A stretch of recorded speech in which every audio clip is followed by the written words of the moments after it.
Halo, bertemu lagi dengan Miss Ika di channel saya. Kali ini saya tidak membahas tentang bahasa Inggris ya. Saya ingin membantu teman-teman terutama yang sedang menulis untuk bisa menghasilkan tulisan yang tidak mirip dengan tulisan yang lain. Nah, bagaimana ya? Nah, kalau teman-teman ini sedang menyusun tugas akhir atau membuat makalah, kita tidak akan bisa dihindari ya untuk memilih atau membaca dari sumber yang lain kan. Nah, kita membaca tulisan orang lain, tapi kan tidak sekedar membaca saja. Kita akan meminjam hasil penelitian, mengambil sebagian dari sana. Tapi bagaimana cara legalnya agar kita terhindar dari dosa plagiarisme? Nah, bagaimana caranya ya? Nah, untuk itu sudah saya siapkan di sini satu naskah tugas dari mahasiswa. Yang ini merupakan tulisan tentang ya bab 2 gitu ya, bagian tinjauan pustaka, tapi saya tidak munculkan namanya di sini. Oke, jadi untuk contoh saja ya. Nah, sebetulnya ada banyak sekali tools atau alat yang bisa kita pakai untuk mengurangi tendensi atau kecenderungan plagiarisme.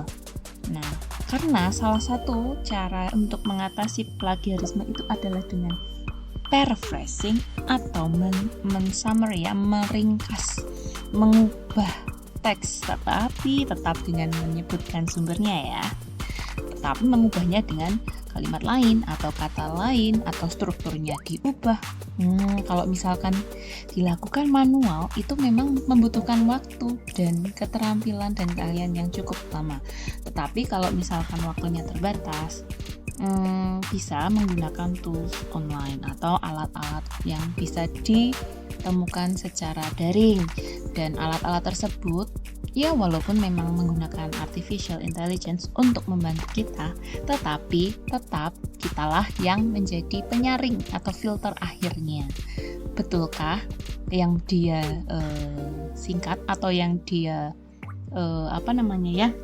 yang dia gantikan? Nah, sekarang kita lihat salah satu website untuk paraphrasing itu adalah Prepozo. Nah, kita coba untuk mengecek kira-kira seberapa banyak kemungkinannya plagiarisme ya. Untuk itu di sini sudah ada banyak tools di sini Prepozo yang berguna untuk kita yang suka menulis gitu, prepozo.com gitu ya. Ada plagiarism checker, article rewriter, paraphrasing tool, text summarizer, plagiarism checker jelas untuk mengecek anti plagiarisme ya. Article rewriter hampir sama untuk paraphrasing ya dengan ini ya. Summarizer untuk meringkas teks, grammar checker mengecek tata bahasa atau typo dan susunan kalimat yang mungkin tidak sesuai. Domain authority checker, I don't know but yes.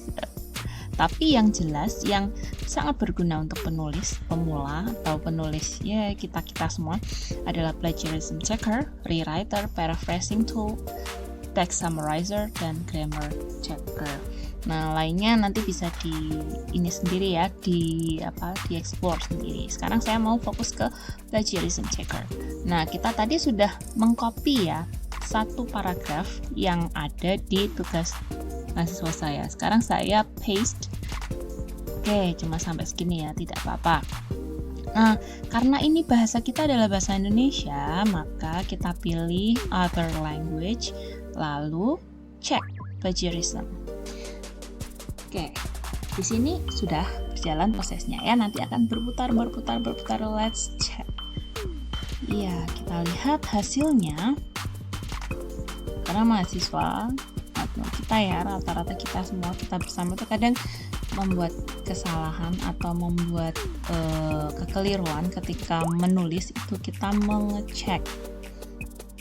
Nah, kita mengkopas gitu saja. Wah, ini 67% plagiarized content and 33% unique content. Waduh, berarti ini lebih dari ketentuan. Artinya banyak yang ketahuan kopas. Nah, kalau misalkan kita penulis yang memang sudah terlatih, maka kita bisa mengubah-ubahnya sendiri. Tapi kalau kita dalam waktu yang cukup terbatas atau kita bingung bagaimana cara mengubahnya, kita bisa memanfaatkan tools ini, yaitu dengan Make It Unique, Remove Plagiarism. Sekarang kita akan diarahkan ke tool yang lain, yaitu Paraphrasing Tool, yaitu sebuah alat untuk membantu kita memparafrase kontennya ini. Nah, ketika kita semua ya, ketika ingin memparafrase, kita pilih fluency karena kita ingin kalimat yang berterima begitu ya. Lalu pilih bahasa, biasa kita menggunakan bahasa Indonesia. Nah, mari kita cek di sini. Oke, kita tempelkan lagi yang tadi paraphrase content, kita pilih fluency, lalu mengutip. Di situ nanti akan ada opsi-opsinya atau pilih-pilihannya ya. Kita lihat, ini menggunakan deep machine learning ya, jadi memang sudah dibantu dengan mesin. Jadi kita tinggal mengecek di akhirnya nanti ketika sudah muncul hasil. Tetap saja karena mesin, kita tetap harus yang mengontrol hasilnya. Jadi tidak serta-merta langsung kita ambil gitu ya. Karena kecerdasan mesin dan kecerdasan manusia itu berbeda. Oke, kenapa nggak muncul ya? Sekarang kita coba lagi. Kalau misalkan nggak muncul error atau galat seperti ini, kita start new session. Kita tempelkan lagi teks yang tadi, jangan lupa pilih bahasa Indonesia, kita pilih fluency. Mari kita coba. Oke. Nah, sambil menunggu. Nah, muncullah dia. Nah, begini. Nah, dari original content dan paraphrased content sudah terlihat adanya perbedaan ya. Di sini kita lihat kalimat pertama. Transfusi darah adalah suatu proses kegiatan menyalurkan darah atau produk darah dari satu orang ke sistem peredaran darah orang lainnya. Di parafrase menjadi transfusi darah adalah proses di mana, nah di sini kalau ada yang di garis bawah kuning seperti ini, nanti ada pilihannya sih. Kalau bahasa Inggris ada pilihan sinonimnya, tapi kalau bahasa Indonesia kelihatannya belum terlalu banyak dibahas ya di sini. Tidak masalah, karena kita lihat sudah agak berbeda ya. Proses di mana darah atau produk darah ditransfer dari satu orang ke sistem peredaran darah orang lain. Nah, ini sudah terlihat sedikit berbeda ya. Bukan berarti teman-teman ketika melakukan parafrase itu teksnya akan menjadi lebih singkat. Bisa jadi ketika melakukan parafrase teksnya akan menjadi lebih panjang.